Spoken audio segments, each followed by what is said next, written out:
السلام علیکم ورحمۃ اللہ. لا حول ولا قوة الا باللہ. حسبنا اللہ ونعم الوکیل. یا حی یا قیوم برحمتک استغیث. لا الہ الا انت سبحانک انی کنت من الظالمین.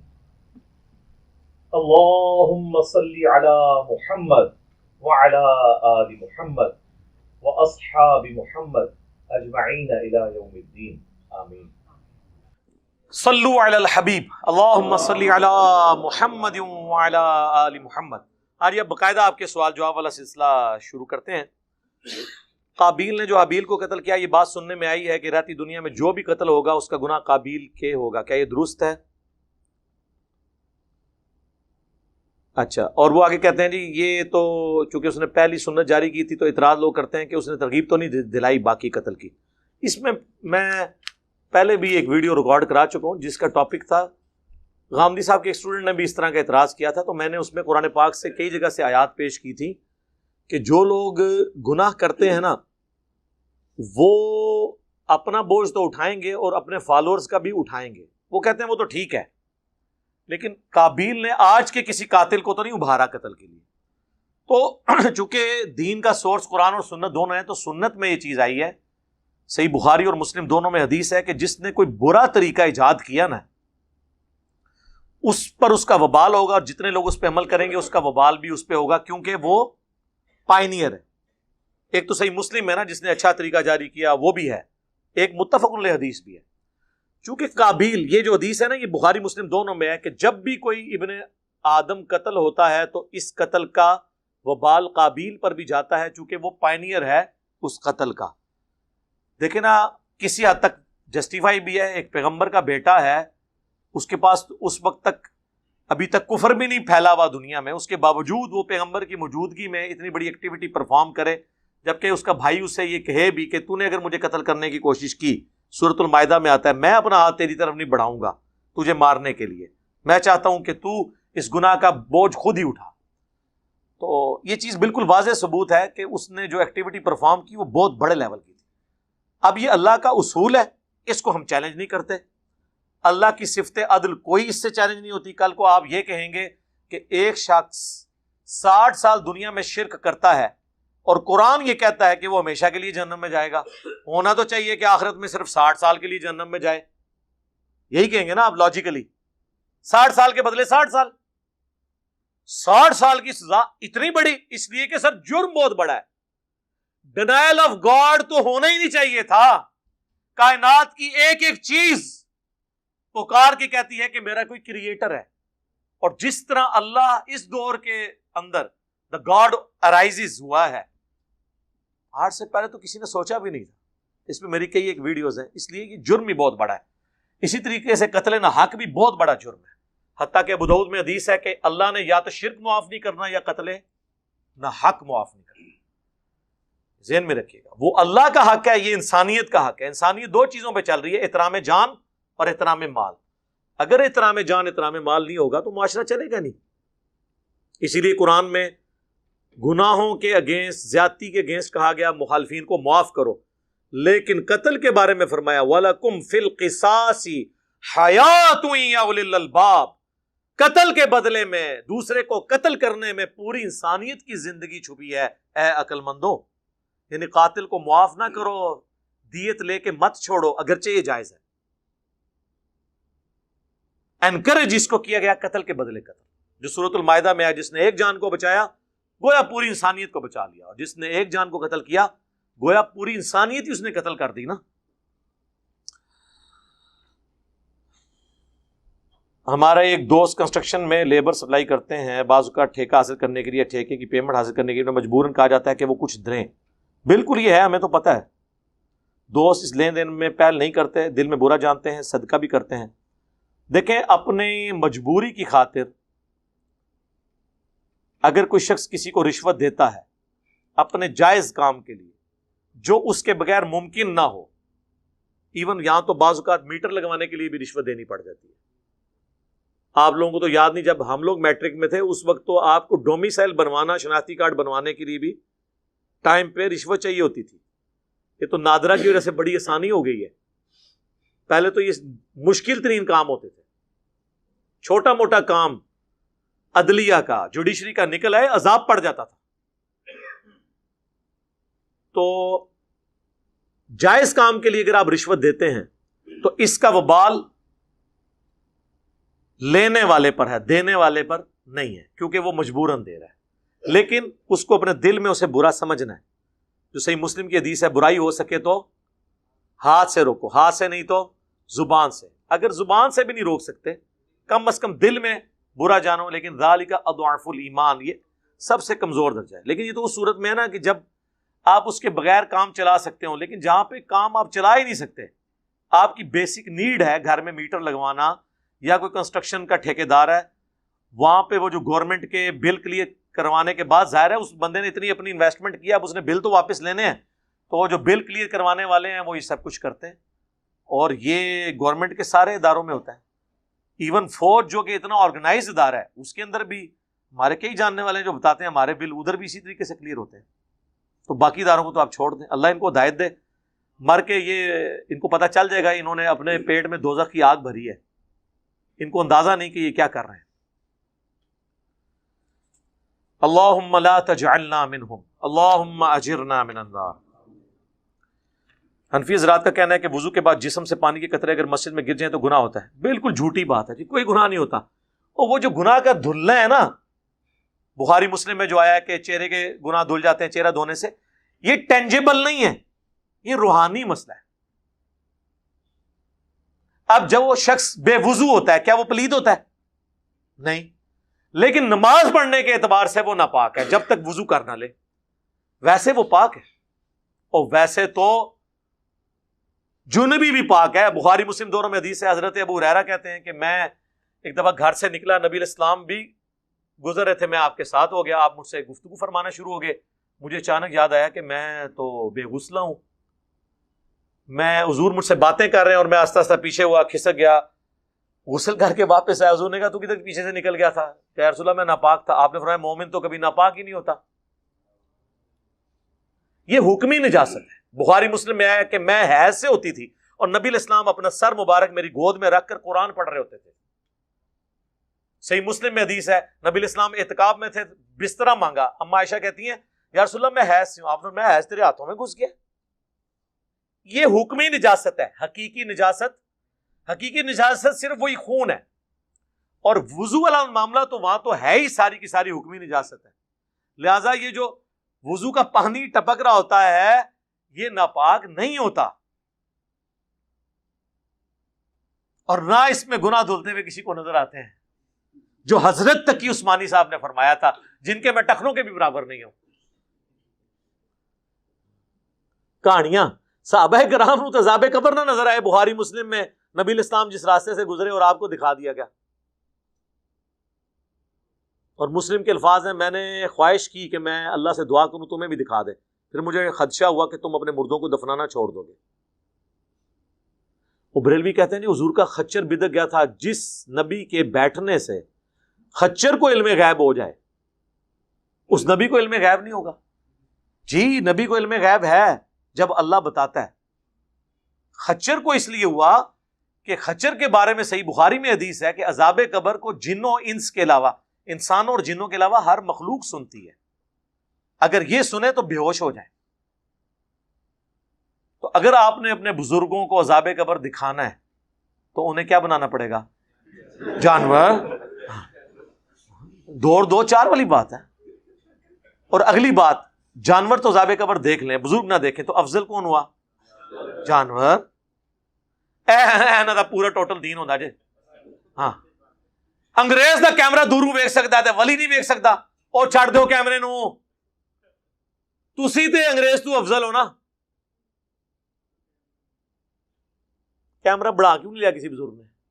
ہاں بڑھا کے دسو. تسی چڑی تو افضل ہو نا. چڑیا اڑتی ہے تو بزرگوں کے مرید کیوں نہیں اڑتے؟ تو اس سے پھر یہ ثابت ہوا کہ بزرگوں کے سارے مرید چڑیا سے بھی گئے گزرے ہیں. چلو چڑیا تو معصوم جانور ہے، میں نام لیتا ہوں گدھ. گدھ اڑ لیتی ہے، کوا اڑ لیتا ہے، حرام جانوروں کے نام دو نا. چیل اڑ لیتی ہے اور بزرگوں کے مریدین نہیں اڑتے، تو پھر افضل کون ہوا؟ چیلیں، کوے، گدھا. تہاڈی سوچ، آپ ہی اپنے دماغ کا علاج کراؤ. او بھائی اللہ نے ان کو استطاعت دی ہے، انسان کو نہیں دی ہے. اس طرح افضلیت غیر افضلیت نہیں. انسان کی افضلیت اللہ کی شناخت، عقل، علم ہے. جو اللہ کے غضب سے آپ میں کمی ہے جس کی، اس طرح نہیں اینالوجیز بنتی. اپنی عقل کو استعمال کیا کریں. تو لہٰذا یہ وضو کا پانی مسجد میں گرنے سے، اور یہ جو لوگ وضو کا پانی اگر اپنے کپڑوں پہ بھی گر رہا ہے تو ناپاک نہیں ہے یار، وہ حکمی نجاست ہے. ورنہ تو جو شخص ہوا نکلنے سے جس کا وضو ٹوٹے تو اس کے اوپر تو استنجا کرنا بھی واجب ہو جائے، جس طرح کئی لوگ سمجھتے ہیں اور کرتے بھی ہیں. ان کو میں پھکی دیتا ہوں کہ اگر ہوا نکلنے سے یہ استنجا آپ پہ ضروری ہو گیا ہے، پھر تو آپ کسی بدبودار ڈھیر سے بھی گزریں تو آپ پہ تو غسل فرض ہو جائے گا. پورے جسم میں وہ آگے وہ اس طریقے سے ہوتا ہے یار خدا کے لیے. تو یہ حکمی نجاستیں، یہ کوئی فزیکل نجاستیں نہیں. لوگ کہتے ہیں نہیں غسل فرض تھا، تولیے کو ہاتھ لگ گیا، کیا ہوا؟ کپڑوں کو ہاتھ لگ گیا، کیا ہوا؟ کچھ بھی نہیں ہوا، جب تک کہ وہ جو گندگی ہے وہ نہ اس کپڑے کو ٹچ کر جائے. ہاں یہ ضرور ہے کہ غسل کرتے وقت آپ کا پانی مستعمل نہیں ہونا چاہیے. پہلے آپ ہاتھوں کو دھوئیں گے، پھر آپ پانی میں ہاتھ ڈالیں گے. یعنی یہ بالٹی کا ہے. ہمارا تو وہ چکر ہی ختم ہو چکا ہے شکر الحمدللہ. شاور کی وجہ سے ضرورت ہی نہیں ہے، مستعمل ہوتا ہی نہیں پانی. کچھ ہمارے بھائی سازداروں میں نوکری کرتے ہیں، انہیں جاسوسی کے لیے دوسرے ملک بھیجا جاتا ہے، وہاں انہیں غیر مسلم بن کر بھی رہنا پڑتا ہے. ان کے بارے میں کیا حکم ہے؟ بخاری مسلم میں حدیث ہے کہ جنگ دھوکے کا نام ہے. اس میں اگر آپ مجبوراً اس کی وجہ سے آپ کو یوں رہنا پڑے، بشرطے کہ آپ اسلام کے فرائض نہ چھوڑیں. یہ نہیں ہے کہ آپ کو نماز معاف ہو جائے گی. اور دوسرا غیر مسلم بن کے آپ رہیں گے بھی تو کون سا آپ کے اوپر 24 گھنٹے CCTV کیمرہ لگا ہوا ہے کہ وہ دیکھ رہے ہیں کہ روزانہ مندر جا رہا ہے کہ نہیں جا رہا. اور روزانہ تو مسلمان بھی مسجد نہیں جاتا. آج کل غیر مسلم بن کے رہنا یا مسلم بن کے رہنا دونوں ہی آسان کام ہے. نہ انہیں نماز پڑھنی، نہ انہیں پڑھنی. ہاں داڑھی ہوگی تو دیکھ لو، وہ مودی کی بھی پوری داڑھی، اس نے تو زلفیں بھی رکھ لی ہیں. شکلیں بڑے سنو مولویوں تک کو، پھر شکل کی نہیں سونی بنا لی ہے انہیں. شکلیں ہی نہیں دین پہ آیا. اسلام کمپرومائز نہ ہو، کوئی شرکی ایکٹیویٹی آپ نہیں کریں گے. پھر ذہن میں رکھیے گا. ویسے اب زبانی کلامی اگر دھوکے کے طور پہ کہتے ہیں کہ میں اس طرح ہوں، تو اکثر تو ہندو سیکولر ہو چکے ہیں، جس طرح اکثر کرسچنز بھی سیکولر اور ایتھیسٹ ہو چکے ہیں. وہ اپنے دین کو اس طرح پریکٹس نہیں کرتے. اس قسم کا آپ ہندو بن کے رہیں. باقی یہ میں آپ کو نہیں کہوں گا کہ آپ پادری یا پنڈت بن کے رہیں جاسوسی کے طور پہ. ایک کام نہ کرو. اگرچہ ہمارے کئی مفتیاں ایسے ہیں جن کے خطرے نہیں ہیں، وہ انڈیا کے ایجنٹ ہیں، بعد میں پتہ چلتا ہے جب ہمارے ادارے ان کو پکڑتے ہیں. لیکن تسی یہ کام نہ کرو، کوئی اور کام کرو. بس صرف اس کے اندر. علی بھائی زندگی سے ایک ہی گلہ ہے مجھ کو، تو بہت دیر سے ملا ہے مجھ کو. تہاڈا بھلا. اچھا مجھے اگلا حصہ میں نے پہلے پڑھ لیا ہوتا تو میں سوال بھی نہیں پڑھنا. کوئی سوال لکھ کے بھیجو. نیک عورتیں نیک مردوں کے لیے، ناپاک مرد ناپاک عورتوں کے لیے، لیکن معاشرے میں اس کے برعکس. اس کے اوپر میری ویڈیو بھی ہے. پاک مردوں کے لیے پاک عورتیں، یہ قرآن کی آیت ہے. یہ اللہ تعالیٰ نے ایک سجیسٹ کیا ہے، سورہ نور کے اندر بھی آیا تفصیل کے ساتھ، کہ ناپاک مرد پھر اسی کے اہل ہیں کہ انہیں ناپاک عورتیں ہی ملیں، اور پاک مرد اس کے اہل ہیں کہ انہیں پاک عورتیں ملیں. یہ اللہ تعالیٰ نے ایک جنرل رول کے طور پہ بتایا. Exceptions are always there. حضرت نوح اور لوط دونوں کی بیویاں مشرکہ تھیں. اگرچہ وہ بدکار نہیں تھیں لیکن مشرکہ تو تھیں. شرک خود بہت بڑا ایک جرم ہے. اور قرآن میں آیا سورہ التحریم کے آخری رکوع میں کہ وہ دو بہترین بندوں کے انڈر تھیں اور وہ ان کو اللہ کے عذاب سے نہ بچا سکے. تب بادشاہی کوئی نہیں.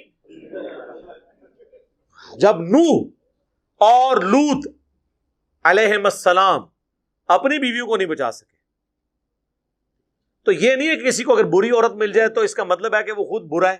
نہیں، یہ کبھی کبھار انسان کا، لیکن جنرل ایسا نہیں ہوتا. بعض اوقات آزمائش کے طور پہ انسان کے ساتھ ہو بھی جاتا ہے. تو یہ اس آیت کا یہ مطلب نہیں ہے. وہ اللہ نے کہا ہے اس میں یہاں تک کہ زانیہ مرد جو ہے نا وہ اہل اسی کے ہیں کہ وہ کسی زانیہ عورت کے ساتھ شادی کرے، پاک عورت کے ساتھ نہ کرے. جس طرح یہ کئی اسلامی بھائی جو اسلامی بہنوں کی خدمت کے لیے ان کے کالجز کے باہر کھڑے ہوتے ہیں، ان سے اگر پوچھیں کہ تمہاری بیوی کیسے ہونی چاہیے تو وہ کہتا ہے جی فل نقاب. تو ہی تھے کہ پہ لینا ہے. تو پھر ایسے کو کہا جائے گا کہ بدکار مردوں کے لیے بدکار عورتیں. دیکھ لیں انسان کے اندر یہ، میں نے کتنے کلین شیو لوگ دیکھے ہیں، ان کی بیویاں پورا پورا حجاب کرتی ہیں اور ان کے کہنے پہ کر رہی ہوتی ہیں. وہ کہتے ہیں نا یہ اس پہ کوئی کمپرومائز نہیں. ہمارے عثمان بھائی بتا رہے، ان کے ایک دوست ہیں یہاں پہ، تو انہوں نے وہ آدھا پہنا ہوا، وہ جنہوں کہتے ہیں وہ شارٹ، وہ چھوٹا سا وہ جو پینٹی ہوتی ہے، کلین شیو، ہیٹ پہنا ہوا اوپر، اور ساتھ ان کی بیوی جس نے ہاتھ میں بھی دستانے پہنے ہوئے، نقاب، ٹھیک ہے جی، اور فل حجاب. عثمان بھائی کہتے ہیں یار سارا اسلام بیوی سے لا چڑھا ہے، تھوڑا اپنے سے بھی لاؤ. پردے میں اسٹرکٹ ہونا کرنا جی، سارا اسلام بیوی سے لایا ہے. خدا کے لیے اپنے اوپر بھی اسلام نافذ کریں. آپ کے فالوورز کو کیسا ہونا چاہیے؟ میرا کوئی فالوور نہیں ہونا چاہیے، میرے اسٹوڈنٹس ہیں. فالوور نبی علیہ السلام کے آپ بنے. وہ کیسے ہونا چاہیے؟ وہ صحیح مسلم میں حدیث ہے. اما عائشہ سے پوچھا گیا بتائیے نبی علیہ السلام کی سیرت اور اخلاق کیسا تھا؟ انہوں نے کہا تم قرآن نہیں پڑھتے. قرآن ہی نبی علیہ السلام کا اخلاق. قرآن کو مطلوب انسان وہ ہے جس کی قبر مدینے میں ہے صلی اللہ علیہ وآلہ وسلم. ایسا ماڈل ہونا چاہیے انسان کو. لقد کان لکم فی رسول اللہ اسوۃ حسنہ. نبی علیہ السلام کو آپ فالو کریں، حق کی پیروی کریں. نبی علیہ السلام نے جو وصیتیں کی ہیں، قرآن اور سنت، قرآن اور اہل بیت، اس کو فالو کریں. موٹی موٹی چیزیں ہیں جن کو آپ نے فالو کرنا ہے بس. السلام علیکم. وعلیکم السلام. قیامت کے دن محشر کے میدان میں کل انسانیت کے کیا احساسات ہوں گے؟ انسان زمین کی کیا کیفیت ہوگی؟ اور نیک لوگ جو اللہ کے عرش کے سائے میں ہوں گے وہ اپنے عزیزوں کو پہچانتے ہوں گے. سر بہت کچھ ہے، قرآن پڑھیں تو صحیح. قرآن نے تو آخرت کی فلمیں چلا کے بتا دی ہیں پوری پوری. اصحاب الاعراف کا کیا معاملہ ہوگا؟ سورۃ الاعراف پڑھ کے دیکھیں. جو جن کی نیکیاں اور گناہ برابر ہو جائیں گے درمیان میں لٹکے ہوں گے، ان کے ساتھ کیا ہوگا؟ اور جو امن میں ہوں گے ان کے ساتھ کیا ہوگا؟ جو اللہ کے عرش کے سائے میں ہوں گے. پوری تفصیلات قرآن کے اندر آئی ہیں، بخاری مسلم میں آئی ہیں. اب یہ ایک پورا چیپٹر ہے، میری یوٹیوب پہ ایک ویڈیو ہے، عرش کا سایہ پانے والے 7 خوش نصیب، وہ آپ دیکھ لیں، اس میں ساری باتیں میں نے بتائی ہیں. امام عشاء کی نماز پڑھا رہا ہو اور ہم نے مغرب کی پڑھنی ہو جبکہ ہم عشاء کی پڑھ چکے ہوں، تو اس کا تو میرے پاس کوئی طریقہ نہیں میرے بھائی. عشاء کے پیچھے مغرب نہیں ہو سکتی کیونکہ وہ آڈ ایون کا فرق ہے. مغرب والے کے پیچھے آپ عشاء پڑھ سکتے ہیں کہ وہ 3 پڑھ کے سلام پھیر دے، آپ نہ پھیریں، ایک ساتھ ملا لیں. لیکن ایک بندہ عشاء پڑھ رہا ہے تو وہ اس نے چونکہ 4 کی نیت کی ہے، 4 والے کے پیچھے 3 تو نہیں ہو سکتی، الا یہ کہ مسافر ہو، وہ 2 پڑھ کے سلام پھیر دے اور آپ ایک ساتھ ملا لیں. تو بہتر ہے پھر آپ انتظار کریں، سلام پھیرنے کے بعد کسی کی منت مار لیں کہ تم نے جو سنتیں 2 پڑھنی ہیں نا اس میں میرے امام بن جاؤ، میں تمہارے پیچھے مغرب نیت کر لوں گا. جب وہ 2 پڑھ کے سلام پھیر دے آپ ایک پوری کر لیں. تو یہ طریقہ یہی وہی ہے جو ہم کرتے ہیں، جسے صدقہ کرنا کہا گیا. جو جامعہ ترمذی میں ہے، ایک صحابی لیٹ مسجد میں آئے، نبی علیہ السلام نے فرمایا کون ہے جو اپنے بھائی کے لیے صدقہ کرے؟ تو ایک صحابی کھڑے ہوئے، آپ نے فرمایا تم اس کے پیچھے نفل نیت کرو تاکہ اسے ثواب مل جائے جماعت کا 27 گنا والا. تو یہ پھر طریقہ ہوگا. اسلام کی روح سے فرقہ بنانا حرام ہے، کیا کسی فرقے پہ لعنت کر سکتے ہیں؟ نام لے کے تو آپ لعنت نہ کریں، جنرل کریں کہ جن لوگوں نے اسلام میں فرقے داخل کیے ان پہ اللہ کی لعنت. باقی یہ جو فرقے بنے ہوئے یہ اپنے آپ کو فرقہ تو مانتے ہی نہیں ہیں، یہ تو اپنے آپ کو مسلک کہتے ہیں. آپ فرقہ اہل حدیث کے ہیں، وہ غصے میں آ جاتے ہیں، وہ کہتے ہیں مسلک ہے، مسلک راستہ. فرقہ تو کہتے ہیں فرقے تو جہنم میں جانے ہیں، 72 کے 72 جہنم میں. اور وہ جو ایک ہے اس کو فرقہ نہیں، نبی علیہ السلام نے کہا طائفہ منصورہ، کامیاب گروہ. فرقہ تو ہوتا ہے، فرق عربی میں کہتے ہیں ٹوٹ کے الگ ہونے کو. جڑ اپنی جگہ موجود ہے، اس سے ٹوٹ کے پتا الگ ہوتا ہے، اسے فرق کہتے ہیں.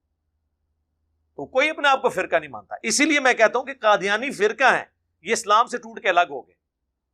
نصیریہ فرقہ ہیں، اسلام سے ٹوٹ کے الگ ہو گئے، انہوں نے کفر اور شرک اختیار کیا. باقی بریلوی دیوبندی اہل حدیث یہ اپنے آپ کو فرقہ ماننے کے لیے تیار ہی نہیں ہے، وہ ویسے کہہ دیتے ہیں. تو لہذا بات ہے اسلام میں فرقے بنانا بالکل حرام ہے، اس کی کوئی اجازت نہیں.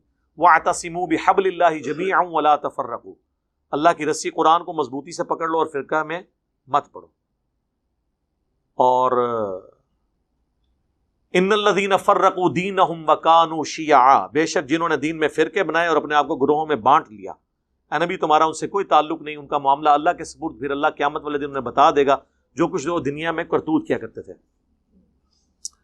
آپ نے حضرت معاویہ کی اور اس کے دور حکومت کی برائیاں کی ہیں، کیا ان کی کوئی اچھائی بھی ہے؟ جی اچھائی ان کی یہ ہے کہ وہ صحابی تھے. جی وہ میں نے بتا دیا نا، وہ حضرت ابن حجر اسقلانی کہہ رہے ہیں ثابت کے علاوہ کچھ ثابت نہیں ہے. مسلمان اور مومن میں کیا فرق ہے؟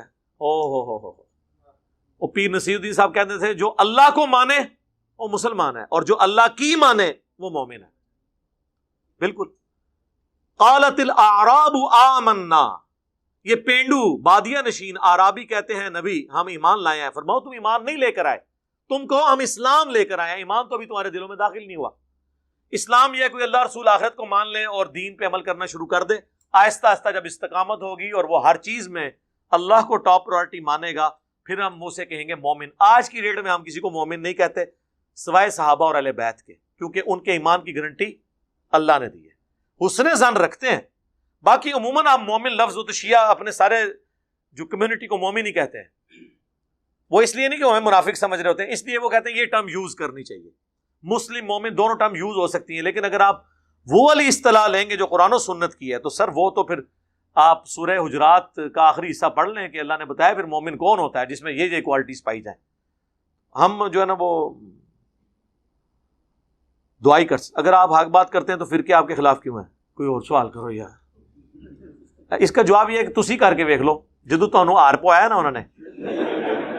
اور میرے ابا جی مجھے شروع میں کہتے تھے اے بندہ صحیح انداز گل کرے نا. میں کہا جی کر لو تسی جاؤ ایک گال میں شہد ایک گال میں شکر رکھیں اور آپ کسی دربار کے باہر کھڑے ہو کے کہیں دیکھیں جی صحیح مسلم میں حدیث ہے کہ قبروں پہ مارتے مت بناؤ، قبروں کو پکا مت کرو، تو مہربانی کر کے بابا جی کی قبر جو ہے نا میں توڑنے کے لیے تشریف لایا ہوں. اور مسکراہٹ بھی آگے کریں اور اخلاق سے بنوا لیں ان سے. وہ بھائی جی جی پوچھ لے پیر آئے گا وہ تو چیکے گا. اور یار حضرت نوح علیہ السلام کے اجتماع میں 78 بندے تھے، رائے ونڈ میں 18 لاکھ ہیں. تو فرق تو ہے نا. رائے ونڈ والے کہیں جائیں ان کو لوگ ہار بنائیں اور نبی علیہ السلام کو مکہ بھی چھوڑنا پڑ جائے توحید کے اوپر، تو سر پھر وہ توحید وہی ہے نا. ہاں سمجھو. آپ صلی اللہ علیہ وسلم کی مہر نبوت والی انگوٹھی میں کوئی غیبی معجزہ تھا؟ غیبی معجزہ تو کوئی نہیں تھا. نبی علیہ السلام تو انگوٹھی کے حامی بھی نہیں تھے. بخاری مسلم میں آتا ہے کہ صحابہ کرام نے کہا یا رسول اللہ یہ جو آپ لیٹرز لکھ رہے ہیں نا غیر مسلموں کو، وہ بغیر مہر کے نا اس کو اتھینٹک نہیں مانتے. تو پھر آپ نے مجبوراً ایک مہر بنوائی جس کا نقش آپ کو نظر آتا ہے، اور آپ اللہ از دا ٹاپ پرائورٹی دیکھیں. نبی علیہ السلام نے اس پہ لکھا ہے محمد رسول اللہ. محمد نیچے لکھا ہے، رسول اوپر، اور اللہ سب سے اوپر لکھا ہوا ہے. پرائورٹی دیکھیے. اور نیچے سے اوپر، ویسے تو ہم جب بھی کوئی رائٹنگ کرتے ہیں اوپر سے نیچے کرتے ہیں یا دائیں سے بائیں، اس طرح ہی ہوتا ہے نا. لیکن نبی علیہ السلام نے وہ مہر بنائی محمد رسول اللہ، اللہ کا نام بھی اوپر رکھا. وہ مہر آپ نے بنوائی، وہ آپ لگا کے دیتے تھے. باقی ایک غیبی معجزہ تو ظاہر ہوا ہے، وہ صحیح بخاری میں ہے کہ حضرت عثمان غنی ایک دفعہ وہ کنویں کے کنارے بیٹھے ہوئے تھے، وہ اسی انگوٹھی کو یوں ایسے بندہ کھیل رہا ہوتا ہے، وہ ان کے ہاتھ سے چھوٹ گئی. بس اس کے بعد پھر وہ خلافت راشدہ کا ڈاؤن فال شروع ہو گیا. وہ 6 سال ہو چکے تھے حضرت عثمان کی خلافت کو. صحیح بخاری میں آتا ہے وہ انگوٹھی نیچے گری، حضرت عثمان نے اس کنویں کا پورا پانی نکلوا لیا. او سر پھر انگوٹھی نہیں لبھی. او بھائی اللہ لے گئے. او نہیں انگوٹھی لبنی، جو مرضی کر لو. کچھ عرصہ پہلے سعودی حکومت نے بھی وہ سارا کروایا سلسلہ. انگوٹھی وہ اللہ لے گیا بھائی. جس طرح بخاری مسلم میں آتا ہے صلح حدیبیہ کا درخت، صحابہ کرام کہتے ہیں ہم اگلی دفعہ آئے ہم بھول ہی گئے وہ درخت کدھر گیا ہے. وہ جو اہل حدیث کہتے ہیں حضرت عمر نے کٹوا دیا تھا. توبہ توبہ توبہ، جھوٹ بولتے ہیں. حضرت عمر یہ کام کر سکتے تھے. بخاری مسلم میں موجود ہے وہ اللہ نے غائب کر دیا. جس درخت کا ذکر قرآن میں تھا کہ جو اس درخت کے نیچے نبی کے ہاتھوں پہ بیعت کر رہے ہیں، اللہ کا ہاتھ ان کے ہاتھ پہ ہے. سر وہ کوئی درخت عام درخت تو نہیں تھا. اب میری نظر میں زندہ معجزات میں سے جو سب سے بڑا معجزہ ہمارے پاس ہے نا وہ زمزم ہی ہے.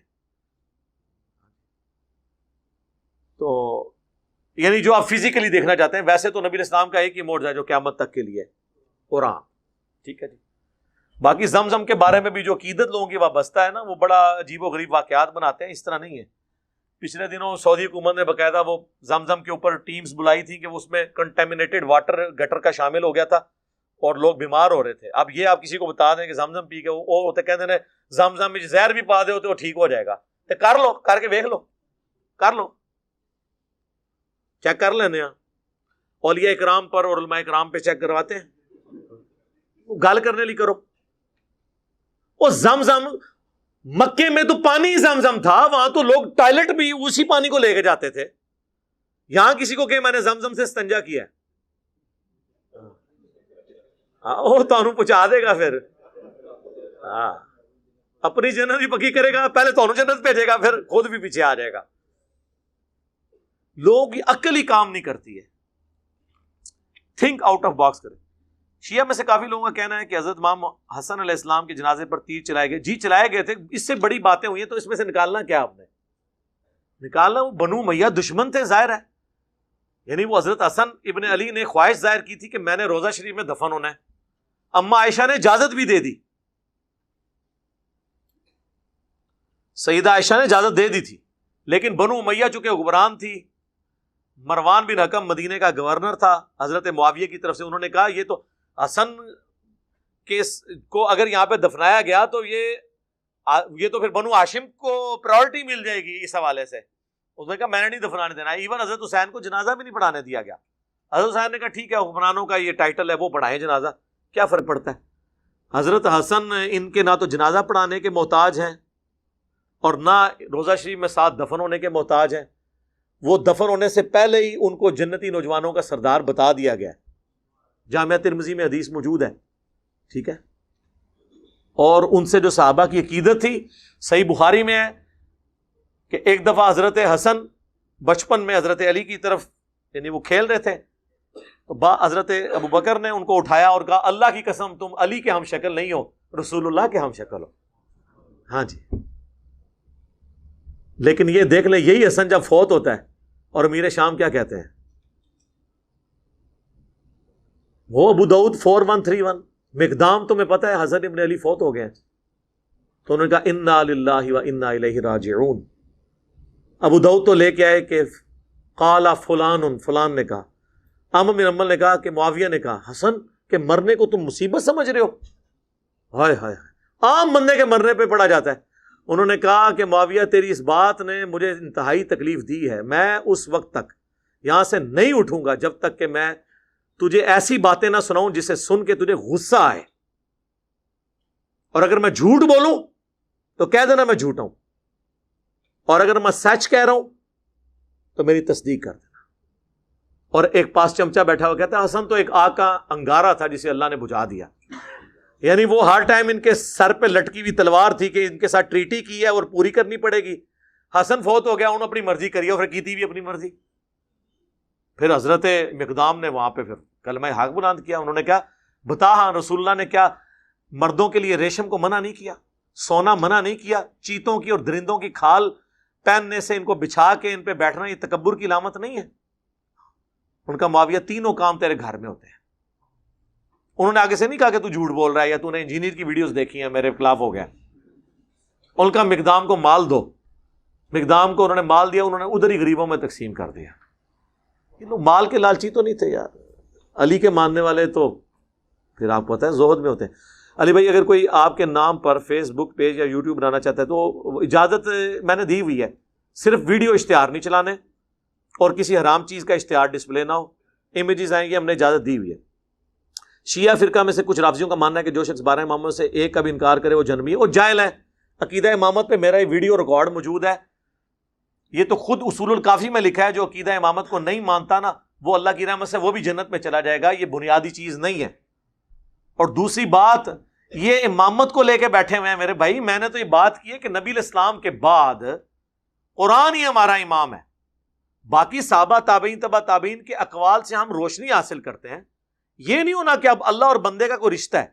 نہج البلاغہ سے میں نے مولا علی کا خطبہ نہیں پیش کیا رسول اللہ کی میت پر کہ اے رسول اللہ آپ کی وفات عام انسانوں کی وفات نہیں ہے, آپ کی وفات سے اب ہمیشہ کے لیے آسمان کا زمین سے رشتہ وہی کا منقطع ہو گیا, تو سب کچھ ختم. یہ تو بہت بڑا ایک جرم ہے عقیدہ امامت اگر کوئی یہ مانتا ہے کہ رسول اللہ کے بعد کسی کے اوپر وحی آتی ہے, اللہ اسے ڈائریکٹ گائیڈ کرتا ہے. تو دین کی تو عمارت ہی گر گئی. آپ پھر قادیانیوں کو کہاں سے روئیں گے بیٹھ کے؟ پہلے تو یہ کام کریں. یہ تو اسلام کی جڑ کاٹنے والا عقیدہ ہے. اور دوسرا اس میں انہوں نے کہا کہ اگر آپ نے ہمیں منع نہ کیا ہوتا ہم اپنے آنسو بہا کے یہاں پر جو ہے وہ ہم نوحہ اور آہو بکا کرتے. تو یہ ماتم بھی سارا انہوں نے ختم کر دیا. شیخ عبدالرؤف بن حلیمہ جنات کو حاضر کر کے قرآن کی آیت تلاوت کرتے ہیں, دعوت دیتے ہیں, اگر وہ جن مسلمان نہ ہو تو انہیں قتل کر دیتے ہیں. میرے بھائی نہ ہم نے قتل ہوتے ہوئے دیکھے, نہ ہماری یہ ڈومین ہے. کرن دو تو اڑا کے لہندے نے انسان مارے تو میں نے رابطہ کرنا. نادے علی کی کیا حقیقت ہے؟ شرک کیا ہے جی, اس میں تو سیدھا سیدھا ان کو پکارا ہوا ہے, اس کی کوئی حقیقت نہیں. حقیقت وہی ہے جو قرآن میں لکھی ہے, ایاک نعبد و ایاک نستعین. باقی کہتے ہیں شاہ ولی اللہ نے نقل کیا, بھائی شاہ ولی اللہ, پھر میں وہی بات کروں گا, ہم تو اتنے بڑوں بڑوں سے اختلاف, اور شاہ ولی اللہ کی زندگی میں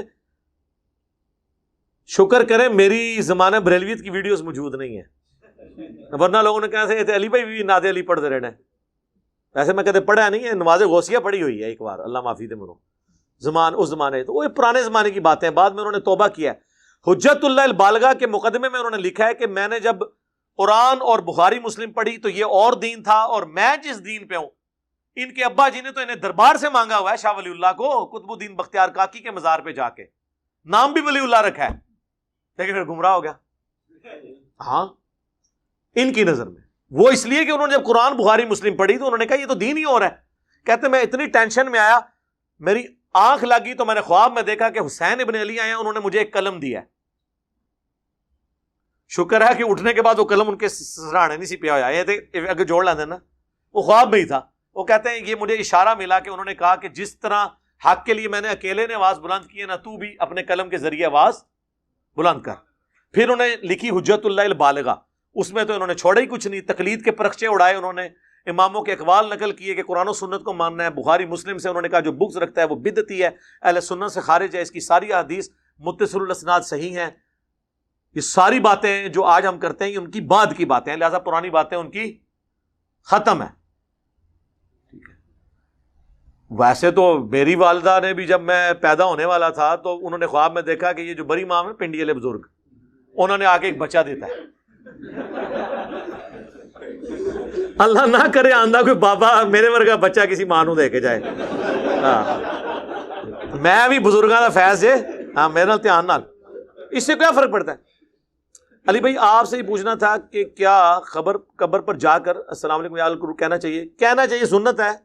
یہ ویسے روایت ضعیف ہے ترمذی کی, اصل الفاظ ہیں مسلم میں, السلام علیکم اہل الدیار من المؤمنین والمسلمین وَإِنَّا إِن شَاءَ اللَّهُ بِكُمْ لَلَاحِقُونَ نَسْأَلُ اللَّهَ لَنَا وَلَكُمُ الْعَافِيَةَ. یہ آپ کو ریسرچ پیپر اینڈ پہ جو ملیں گے اس میں یہ دعا موجود ہے. اے مومنین اور مسلمین جو یہاں پہ دفن ہو, تم پر ہماری طرف سے سلامتی ہو, اللہ تعالیٰ تمہاری بھی مغفرت کرے, ہماری بھی, ہمیں بھی مر کے تمہارے پاس آنا ہے, ہم اللہ کے حضور تمہارے لیے اپنے لیے عافیت کا سوال کرتے ہیں. علی بھائی اگر یہ کہنا جائز ہے, سنت ہے, تو جس قبر میں ہے اس پر فرض ہوگا سلام کا جواب. بھئی سلام اللہ پہنچائے گا, جواب وہ دے گا, آپ کی کیا ٹینشن ہے. بخاری مسلم میں حدیث ہے جب نماز میں پڑھتے ہو نا السلام علیکہ ایھا النبی, تو زمین و آسمان میں السلام علینا وعلی عباد اللہ الصالحین, ہر نیک بندے تک اللہ تمہارا سلام پہنچا دیتا ہے. یہ نہیں ہوتا کہ جواب کی آواز آپ کو آنی ہے. وہ کہتے ہیں یہ ابو داؤد میں حدیث ہے کہ جو میری قبر پہ سلام پڑھے گا اللہ میری روح لوٹا دے گا, کیونکہ قبر والے چیپٹر میں امام ابو داؤد, میں اس کے سلام کا جواب بھی دوں گا. بالکل ہم مانتے ہیں, لیکن یہ سب برزخی ہے. روح کا لوٹنا برزخی ہے, وہ والا لوٹنا نہیں ہے جو آپ دنیاوی طور پہ نکلنا اور لوٹنا مانتے ہیں. جی جواب دیتے ہیں, سنتے ہیں, جی اس میں سننے کا نہیں لکھا. قبر پہ جو سلام پڑھتا ہے اس کو حضور خود جواب دیتے ہیں. یہاں سے جو پڑھتا ہے وہ فرشتے پہنچاتے ہیں. وہ نسائی میں حدیث ہے زمین میں فرشتے سیاحت کرتے ہیں, میرے امتیوں کا سلام میرے تک پہنچاتے ہیں. اچھا جی حضور جب سلام دیتے ہیں تو مطلب ہے انہوں نے سن لیا ہے. اگر یہ مطلب ہے تو جب آپ قبر پہ سلام عرض کرتے ہیں تو آپ کو جواب کی آواز بھی آنی چاہیے. کہتے نہیں وہ تو نہیں آتی, تو ہمارے جانے کی بھی آواز حضور کو نہیں جاتی, اللہ پہنچاتا ہے. یہ ایک ڈپارٹمنٹ یہ الگ ہے, یہ برزخ کا معاملہ ہے. وَمِن وَرَائِهِمْ بَرْزَخٌ إِلَى يَوْمِ يُبْعَثُونَ جو سورۃ المومنون میں آیا. مرنے سے لے کر قیامت تک برزخ ہے, بیریئر ہے. ٹھیک ہے, اس کو آپ دنیا کی اس معاملات میں قیاس نہ کریں. علی بھائی آپ نے نماز کا طریقہ اور ویڈیو دیکھی جس میں آپ نے سجدے کے درمیان اپنے ہاتھوں کو کانوں تک اٹھائے ہیں جبکہ بخاری شریف میں, یہ میں نے اس میں ہی بتایا میرے بھائی, دونوں طرح موجود ہے. کندھے کی سیدھ میں بھی رکھ سکتے ہیں, کانوں کی سیدھ میں بھی رکھ سکتے ہیں, انگلیاں جوڑ کے بھی رکھ سکتے ہیں, کچھ تابعین سے ثابت ہے، نارمل بھی رکھ سکتے ہیں، یہ میں نے اس کے پوری تمہید میں بتایا، ٹھیک ہے، لہٰذا اس میں کوئی مسئلہ نہیں ہے۔ رہ گیا اور رفع الیدین کرنا، اور یہ کہہ رہے ہیں کہ بخاری میں کہ عبداللہ بن عمر کہتے ہیں کہ نبی علیہ السلام سجدوں کے درمیان نہیں اٹھاتے تھے، بالکل آپ کا عمومی عمل یہی تھا کہ آپ سجدوں کے درمیان نہیں اٹھاتے تھے، لیکن میں نے بتایا کہ انس ابن مالک 2 سجدوں کے درمیان رفع الیدین کرتے تھے۔ امام بخاری نے جز رفع الیدین اپنی کتاب میں نقل کیا ہے، جس کی وجہ سے ہم 2 سجدوں کے درمیان رفع الیدین کو جائز سمجھتے ہیں۔ جب کوئی صحابی کہنا کہ یہ نبی علیہ السلام یہ عمل نہیں کرتے تھے تو اس سے مراد یہ ہوتا ہے کہ عموماً یہ نہیں کرتے تھے، عین ممکن ہے کہ بعض اوقات وہ عمل اس طریقے سے کرتے ہوں، ہاں اگر کہیں اور رپورٹ نہ ہو پھر آپ کیٹاگوریکل، جس طرح نبی علیہ السلام کا عمومی عمل آہستہ آواز میں جنازہ ہے، لیکن صحیح بخاری میں عبداللہ ابن عباس نے بلند آواز سے سورہ فاتحہ پڑھی جنازے میں اور کہا کہ میں بتانا چاہتا ہوں کہ یہ بھی سنت ہے، تو دونوں طریقے سنت ہے، ہاتھ چھوڑ کے بھی نماز سنت، ہاتھ باندھ کے بھی، لیکن بیسک سٹرکچر نماز کی پوری دنیا میں آج بھی ایک ہے۔ دنیا کا ہر مسلمان، حنفی، شافعی، مالکی، حنبلی، اثنا عشری، زیدیہ، کوئی بھی ہو، قیام کرتے ہیں، قیام میں سورہ فاتحہ اور سورت ملاتے ہیں یا کوئی حصہ قرآن کا، اس کے بعد رکوع کرتے ہیں، رکوع کے بعد سیدھا کھڑے ہوتے ہیں، ہر رکعت میں 2 سجدے کرتے ہیں، 2 سجدوں کے درمیان بیٹھتے ہیں، ہر 2 رکعتوں کے بعد بیٹھتے ہیں، اور ہر 4 رکعت کے بعد نماز کو مکمل کرتے ہیں۔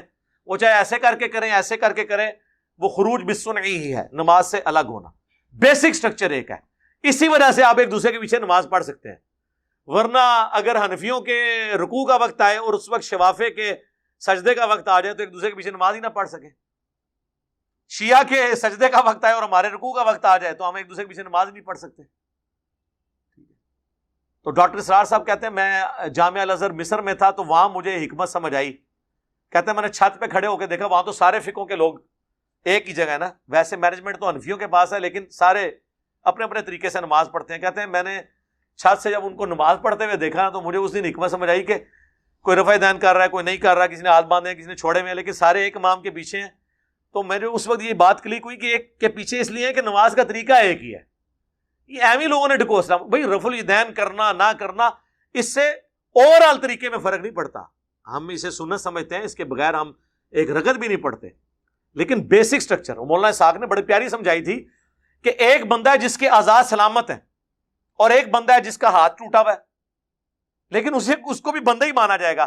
ایک لنگڑا ہے، اب یہ تو نہیں کہا جائے گا اس کی ٹانگ ٹوٹ گئی ہے تو اب یہ انسان ہی نہیں ہے۔ تو لنگڑی لوڑی نمازیں یعنی بغیر رفع الیدین والی، وہ بیسک سٹرکچر میں تو نماز ہے لیکن وہ اب لنگڑی لوڑی ہیں۔ اس لیے احمد بن حنبل کا فتویٰ ہے، جب ان سے پوچھا گیا کہ اگر کوئی رفع الیدین نہ کرے تو آپ کے خیال میں اس کی نماز ہو جاتی ہے، انہوں نے کہا مجھے نہیں پتا ہوتی ہے یا نہیں ہوتی، بہرحال طریقہ یہی ہے، ویل لیفٹ کر دیا۔ اللہ تعالیٰ نے اتنے بڑے ستارے اور سیارے کیوں بنائے؟ سر 8.5 ہیں، ہاں آپ کو نہیں لگتا کہ جنت و جہنم کا وجود ان پر ہو سکتا ہے؟ ہو سکتا ہے جی، جب جائیں گے تو دیکھ لیں گے انشاءاللہ۔ ایک شخص کی 2 بیویاں ہیں، ایک کماتی ہے دوسری گھارداری کرتی ہے، کیا شوہر جو بیوی کماتی ہے اسے بھی نان و نفقہ دینے بالکل پابند ہے اور وہ آپ کو 1 روپیہ دینے کی پابند نہیں ہے، ذہن میں رکھیں، اور وہ آپ پہ صدقہ اور خیرات بھی کر سکتی ہے۔ بیوی اپنے شوہر کو زکات بھی دے سکتی ہے، ہاں شوہر اپنی بیوی کو زکات نہیں دے سکتا کیونکہ وہ اس کے ذمے ہے، اور اس کا ثبوت صحیح بخاری مسلم میں حضرت ابن مسعود کی بیوی، انہیں صدقہ کرنا تھا تو نبی علیہ السلام نے کہا اپنے خاوند کے اوپر کر، غریب آدمی ہے۔ تو ماشاءاللہ جی اس طرح کی اگر کسی کی بیوی ہے گھر کر رہی ہے، وہ نوکری کر رہی ہے تو آپ اس کو اپنا ضرور دیں، باقی وہ اگر نہیں لینا چاہتی اپنی مرضی سے تو کوئی مسئلہ نہیں، وہ چھوڑ دیں۔ میں عصر کی اذان کے بعد جماعت کے 15 منٹ والے وقت میں زور کی نماز ادا کرتا ہوں، اس طرح مغرب۔ کیوں جی تسی آرمی چیف ہو ہاں یا پرائم منسٹر ہو کہ تہاڈی اتنی مصروفیات نے؟ میرے بھائی یہ تو جواد نقوی صاحب کا کلپ آ گیا کہ یہ صرف اجازت تھی کہ آپ نے اس طرح کرنا ہے۔ 5 وقت میں الگ الگ نماز پڑھنا یہ نبی علیہ السلام کا عمومی عمل ہے، ہم نے تو صرف کچھ جواز کی حد تک بیان کیا ہے، اور اس میں بھی اگر آخری وقت میں ظہر اول وقت میں عصر پڑھ لیں پریفریبل ہے، لیکن جب آپ مسجد کے ساتھ اپنا تعلق رکھے ہوئے ہیں تو پھر ظاہر مسجد میں تو اپنے افضل ٹائموں میں ہی نماز ہونی ہے نا۔ ہاں کوئی مجبور ہے، کسی کو سیکیورٹی تھریٹ ہے، کسی کی نوکری باہر کے ملکوں میں ایسی ہے کہ اسے ٹائم ہی بڑا تھوڑا ملتا ہے، اس کے لیے ٹھیک ہے پڑھے، روزانہ پڑھے، کوئی مسئلہ نہیں۔ کیا قادیانیوں کو پہچاننے کا طریقہ کیا ہو سکتا ہے؟ راہ چلے اگر کوئی ہمیں تبلیغ کر رہا ہو لیکن ہو سکتا ہے وہ قادیانی ہو، او میرے بھائی قادیانی چھوڑ کے وہ ہندو سکھ عیسائی بھی ہو، تبلیغ کیا وہ کیا کر رہا ہے؟ اگر وہ آپ کو یہ کہہ رہا ہے دودھ میں پانی نہ ملاؤ، جھوٹ نہ بولو، اللہ کے سوا کسی اور کو مشکل کشائی کے لیے نہ پکارو، تو کوئی بھی بات کر رہا ہے۔ وہ تو شیطان نے بھی انسانی شکل میں آ کے آیت الکرسی کا وظیفہ دیا تھا، نبی علیہ السلام نے اسے بھی انڈورس کر دیا۔ اس چکر میں نہ پڑیں، جو بات ہے اس کی سن لیں اور خود تحقیق کریں، جو بات ہے اس پہ عمل کریں۔ اس کے اوپر آپ قدغن کیسے لگا سکتے ہیں؟ ہمیں کیا پتا، میرے پاس تو کوئی طریقہ نہیں۔ کیا قوم عاد کے لوگ واقعی ہی دراز قد تھے؟ اگر ایسا ہے تو سائنسدانوں کو ان کے ڈھانچے کیوں؟ اس پہ میں نے ڈسکشن کی ہے ایک دو ویڈیوز کے اندر۔ سعودیہ میں تو کہتے ہیں وہ ڈھانچے ملے ہیں، باقی جو تفصیلات ہیں مجھے اس کے بارے میں علم نہیں ہے۔ وہ ڈھانچوں کی تصویریں تو رکھی ہوئی ہیں ان کے۔ انسان 2030 میں مریخ پر جا رہا ہے، انسان جا رہا ہے، جائے جی، اچھی گل ہے۔ انسان کا مستقبل کا منصوبہ مریخ کو آباد کرنے ہے، تو کیا کرانی احکامات اس زمین کے لیے؟ نہیں جی، اللہ تعالیٰ نے تو پوری کائنات انسان کے لیے مسخر کر دی، اگر وہ جا سکتا ہے رہ سکتا ہے تو رہے جی، کوئی ممانعت نہیں اسلام میں اس کی۔ ہاں ایک مسئلہ ہوگا کہ نماز کے لیے وہ منہ کدھر کرے گا، اب امام حنیفہ کو تو نہیں پتا، میں آپ کو بتا دیتا ہوں۔ چاند سے زمین اسی طرح نظر آتی ہے جس طرح زمین سے چاند، صرف سائز بڑا ہے۔ چاند پہ کوئی کھڑا ہو نا تو اسے زمین اسی طرح دور اوپر نظر آئے گی، صرف سائز بڑا نظر آئے گا۔ تو چاند پہ بھی آپ زمین کی طرف منہ کر کے نماز پڑھیں، کعبے کی طرف آپ کا منہ ہو جائے گا، کیونکہ چاند پہ زمین کی طرف منہ کر کے نماز پڑھیں۔ جب چاند سے آپ زمین کی طرف منہ کیے ہوئے ہوں گے اتنے لاکھ کلومیٹر دور، تو وہ کعبے کی طرف ہی آپ کا منہ ہوگا، کیونکہ جب کوئی چیز ڈسٹنس میں دور ہو جاتی ہے اور اتنا سا اسپاٹ رہ جاتا ہے، اس پہ کعبہ بھی وہیں پہ ہے، کوئی دور نہیں ہے۔ اور 45 ڈگری میں تو ویسے ہی ہے، تو آپ تو بالکل ایگزیکٹ پڑھ سکتے ہیں۔ مریخ پہ بھی جائیں آپ، چاند زمین کی طرف منہ کر کے نماز پڑھیں۔ نبی علیہ السلام کی حدیث ہے، نماز ایسے پڑھو جیسے مجھے پڑھتے ہوئے دیکھتے ہو، بالکل بخاری میں ہے۔ کیا رسول اللہ نے نماز ہاتھ باندھ کر پڑھی اور ہاتھ کھول کر بھی؟ جی، دونوں طریقے میں نے بتائے، میری ویڈیو دیکھ لیں، بتائیں میں۔ ڈاکٹر عبد القدیر خان انتقال فرما گئے رحمہ اللہ تعالیٰ، اللہ تعالیٰ ان کی مغفرت کرے، انہیں نیک کاموں کا اجر دے اور ان کی برائیوں سے درگزر فرمائے۔ ہماری دعائیں ان کے ساتھ ہیں۔ باقی ہم اس مجلس کے اینڈ پہ میں ہر دفعہ جو فوت شدگان ہیں ان کے لیے دعا کرواتا ہوں، انشاءاللہ اس دعا کا حصہ انہیں بھی پہنچ جائے گا انشاءاللہ۔ باقی ڈاکٹر عبد القدیر صاحب کے حوالے سے، چونکہ وہ ایک سینسٹیو ادارے سے تعلق رکھتے تھے، میں نے یہ سارے ادارے وزٹ بھی کیے ہوئے ہیں، میں بالکل، چونکہ میرا بھی تعلق رہا ہے۔ اب ان کی جو خدمات ہیں وہ جنرل تو آپ کو پتہ ہے، باقی جو ان کی کنٹریبیوشنز ہیں یا انٹرنل چیزیں، ان کو تو ہم یہاں بیٹھ کے سینسٹیو ایشوز کو ڈسکس نہیں کر سکتے۔ باقی ان کی جو پاکستان کے ساتھ یا اسلام کے ساتھ کمٹمنٹ تھی، اس کے اوپر تو کسی کی دوسری رائے نہیں ہے۔ اور مشرف نے جو ان کے ساتھ ظلم کیا اور انہیں قربانی کا بکرا بنایا، تو پوری قوم کی بےغیرتی ہے کہ اس وقت خاموش رہی ہے، سمیت میرے۔ ہم کیا کر سکتے تھے؟ جابر حکمران ہم پہ مسلط تھے، لیکن کم از کم اب قوم کو اجتماعی طور پہ ان کی اس موت کے وقت معافی مانگنی چاہیے، اللہ کے حضور ان کے لیے دعا کرنی چاہیے۔ ان کی زندگی میں تو ہم عوام الناس تو مانگتی رہی، جماعت اسلامی نے بھی کافی مسئلہ اٹھایا، ہماری عدلیہ نے بھی بڑا شرمناک رول ادا کیا، آخری وقت تک ان کی پٹیشن فائل تھی کہ انہیں عام پھرنے کی اجازت دی جائے۔ باقی جو لوگ ان کے ساتھ ظلم ہوا اس کا دفاع کرنے کے لیے بڑی باتیں کرتے ہیں، دیکھیں کمزوریاں ہر انسان میں موجود ہوتی ہیں، اور اس کا یہ مطلب نہیں ہے کہ کسی ایک بندے کو آپ قربانی کا بکرا بنائیں۔ وہ کہتے ہیں نہیں جی، ان کو تو امریکہ مانگ رہا تھا، ہم نے ان کے حوالے نہیں کیا، یہی ان کے لیے بہت بڑا اجر ہے۔ تو وہ اکیلے تو نہیں تھے جو ان پہ الزامات لگتے ہیں۔ پاکستان میں تو ایک سوئی نہیں کوئی باہر لے کے جا سکتا اس سینسٹیو چیزوں کی، کیونکہ اوور آل تو ساری سیکیورٹی ہماری ریاستی اداروں کے پاس ہے۔ ایک بندے کو قربانی کا بکرا، تو وہ تو شکیل افریدی کو بھی مانگ رہے ہیں کتنے عرصے سے، آپ نے اس کو بھی تو جیل میں رکھا ہوا ہے نا، تو نہیں حوالے کیا۔ حالانکہ میں سمجھتا ہوں کہ ڈاکٹر عافیہ صدیقی کے مقابلے پہ اس خبیث کو اگر ہم حوالے کر بھی دیں، اس کو تو اپنی سزا مل چکی ہے، جو کچھ اس نے پاکستان کی بدنامی کروانی تھی شکیل افریدی نے۔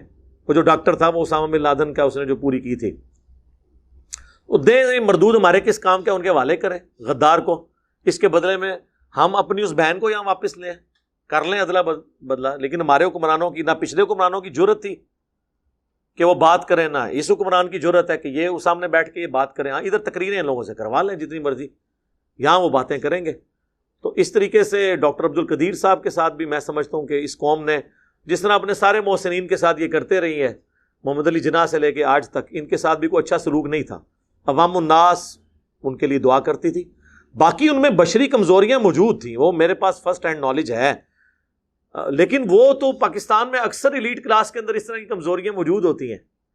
لیکن اس شخص کی ایک قربانی تھی کہ اس نے اپنی لائف کا جو پیک تھی جس وقت, اس وقت اس بندے نے اپنی لائف کو سٹیک پہ لگا کے پاکستان کے لیے اتنی بڑی قربانی کی. اور اس کے بعد پھر ذوالفقار علی بھٹو کو بھی سلام ہے کہ انہوں نے ان کو انڈورس کر کے, ویسے اٹامک انرجی کا جو ادارہ ہے نا پاکستان اٹامک انرجی کمیشن, یہ تو 50s میں ہی قائم ہو چکا تھا, اور پاکستان جو ایٹمی طاقت بنا اس میں میجارٹی رول اسی ادارے کا ہے. لیکن اس میں جو سب سے کرٹیکل ایک سٹیج تھی, وہ جو سٹیج ہے وہ ڈاکٹر عبد القدیر خان نے پاکستان کو عبور کروائی ہے. اب وہ سینسٹیو باتیں ہیں مجھے کیمرے میں کرنے کی, ویسے اب نیٹ پہ پڑھ جائیں تو آپ کو پتہ چل جائے گا. کیونکہ میں اس لیے کہہ رہا ہوں کہ جو اٹامک انرجی کے لوگ ہیں نا وہ ان سے بڑے جیلس ہوتے ہیں. یہ علیحدہ سے ان کا ادارہ ہے اپنا کوٹا, یہ خان ریسرچ لیبس, جسے کوٹا بھی آپ کہتے ہیں, ریسرچ لیبس کہتے ہیں, ویسے وہ خان ریسرچ لیبس ہے KRL, اور یہ ہے Pakistan atomic energy commission PAEC. یہ دونوں الگ ادارے ہیں. اس لیے آپ دیکھیں اس وقت ڈاکٹر سمر بھی تھے جب وہ بٹن دبایا جا رہا تھا, ڈاکٹر عبد القدیر بھی تھے. دونوں کی کنٹریبیوشن ہے. کرٹیکل جو چیز تھی, زیادہ کام اٹامک انرجی کا ہے, لیکن اس میں جو آپ سمجھ لیں دل ہے نا اس کا, وہ کام ڈاکٹر عبد القدیر نے کیا تھا. ظاہر ہے کہ انہی کی قربانیاں تھی. وہ پاکستان کے پاس ٹیکنالوجی آئی اور پھر یہاں پہ محنت کے بعد, تو اس لیے میں سمجھتا ہوں کہ پاکستان کا ہر بچہ, پاکستان ایز اے نیشن, یہ پورا ملک, یہ ان کے مرہون منت ہے جو انہوں نے اتنی بڑی پاکستان کو اچیومنٹ کروائی ہے. ڈاکٹر عبد القدیر رحمہ اللہ تعالیٰ نے, اللہ تعالیٰ ان کی مغفرت کرے, انہیں نیک کاموں کا اجر دے, ان کی برائیوں سے درگزر فرمائے. دیکھیں کمزوریاں ہر انسان میں ہیں, لیکن اس کی اچھائیوں کا ذکر اس اعتبار سے کریں کہ ان کی اچھائیاں ان کی کمزوریوں پہ بھاری ہیں. بہت بڑی بڑی دعوے کرنے والی ہستیاں پاکستان کو وہ کنٹریبیوٹ نہیں کر سکیں جو ڈاکٹر عبد القدیر نے کیا. باقی جو ان کے اسکینڈلز بتاتے ہیں ان میں سے کئی ایک ٹھیک بھی ہیں کہ جی یہ ہو گیا, وہ ہو گیا, فلاں کو ٹھیکہ دے دیا, فلاں جگہ اتنا خرچہ کر دیا. تو میرے بھائی کیا یہ وہی کر رہے ہیں؟ اس سے زیادہ خرچے وہ لوگ کر رہے ہیں جنہوں نے کچھ بھی نہیں دیا, لیے ہی لیا ہے ہمیشہ. تو یار اس نے تو بہت کچھ ہمیں دیا. مجھے تو نہیں اب پتا کہ ان کو دفنا رہے کہاں ہیں. کوئی اس حوالے سے خبر آئی ہے سر؟ فیصل مسجد. دیکھیں میرے دل میں خیال آیا تھا, میں نے کہا میں پہلے پوچھ لوں. میرے دل میں خیال تھا کہ فیصل مسجد میں آپ نے وہ ایک اپنے بابا جی تو وہاں پہ دفنائے ہوئے ہیں, ضیاء الحق صاحب, جو ہمیں وہ دہشت گردی کا افریت دے کے چلے گئے, اور پاؤڈر کلچر اور ہیروئن کلچر اور کلاشنکوف کلچر. باقی ان کی خوبیاں اپنی جگہ ہیں, میں ان چیزوں کی تعریف بھی کرتا ہوں.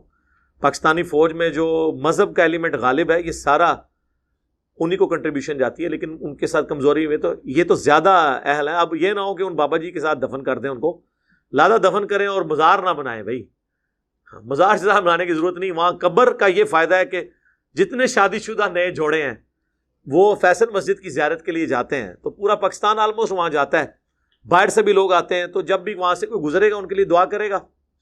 باقی اگر کوئی نہ بھی کرے, جن لوگوں نے اپنی زندگی میں اچھے کام کیے ہیں ان کو مسلمانوں کی دعاؤں کا حصہ آٹومیٹیکلی ملتا ہے. لیکن ہمیں یہ حکم ہے, ربنا اغفر لنا ولاخواننا الذین سبقونا بالایمان, اے رب ہماری بھی مغفرت فرما, اور ہم سے پہلے جو ایمان کی حالت میں دنیا سے چلے گئے ان کی بھی مغفرت فرما, اور ہمارے دل میں ان کے لیے کوئی میل باقی نہ رکھ. یہ ہمیں دعا سکھائی گئی ہے. میت کے لیے دعا کرنے کا اللہ نے ہمیں حکم دیا ہے. بخاری مسلم دونوں میں حدیث ہے کہ ابو عامر جب فوت ہوئے تو نبی علیہ السلام کو ان کی وفات کی خبر پہنچی, تو آپ نے یوں ہاتھ بلند کیے حتیٰ کہ بغلوں کی سفیدی نظر آ گئی, کیونکہ نبی علیہ السلام کا عمومی لباس چادر اور تہمت تھی.